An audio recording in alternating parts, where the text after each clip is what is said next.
ವಿಪಕ್ಷಗಳಿಂದ ಹುಳುಕನ್ನ ಮುಚ್ಚಿಕೊಳ್ಳೋಕೆ ದಲಿತ CM ಕೂಗು. ಸುಮ್ಮನೆ ದಲಿತ CM factor ತರ್ತಾ ಇರೋದು ವಿಪಕ್ಷಗಳೇ. ದಲಿತ ಸಿಎಂ ಮಾಡೋದು ಕಾಂಗ್ರೆಸ್ಸೇ, ಇನ್ಯಾರು ಮಾಡ್ತಾರೆ ಅಂತ ಹೇಳಿ ಗೃಹ ಸಚಿವ ಡಾಕ್ಟರ್ ಜಿ ಪರಮೇಶ್ವರ್ ವಾಗ್ದಾಳಿಯನ್ನ ಮಾಡಿದ್ದಾರೆ.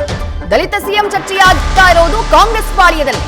ಆದ್ರೆ ಡಾಕ್ಟರ್ ಜಿ ಪರಮೇಶ್ವರ್ ನೇರವಾಗಿ ವಿಪಕ್ಷಗಳತ್ತ ಬೊಟ್ಟು ಮಾಡಿದ್ದಾರೆ. ಇದು ವಿಪಕ್ಷಗಳು ವಿನಾಕಾರಣ ಸೃಷ್ಟಿ ಮಾಡ್ತಾ ಇರುವಂತಹ ವಿಚಾರ ಅಂತ ಹೇಳಿ ಡಾಕ್ಟರ್ ಜಿ ಪರಮೇಶ್ವರ್ ಹೇಳಿದ್ದಾರೆ. ಪಕ್ಷದವ್ರು ಮಾಡ್ತಾ ಇರೋ ಕೆಲಸ ಇದು.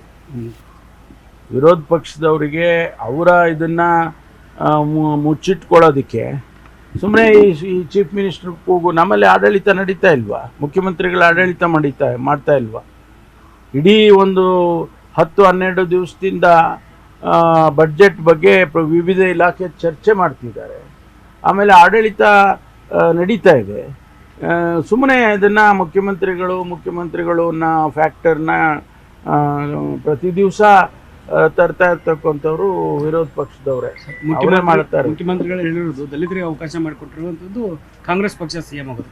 ಹೌದಲ್ಲ, ಕಾಂಗ್ರೆಸ್ ಪಕ್ಷನೇ ಮಾಡಬೇಕು, ಇನ್ಯಾರು ಮಾಡ್ತಾರೆ? ಅದು ಹೈಕಮಾಂಡ್ ಅವರು ಡಿಸೈಡ್ ಮಾಡ್ತಾರೆ ಯಾವಾಗ ಸಂದರ್ಭ. ನ್ಯೂಸ್ ಫಸ್ಟ್ ನಿರ್ಭೀತಿಯಿಂದ ನಿಮ್ಮ ಪರವಾಗಿ.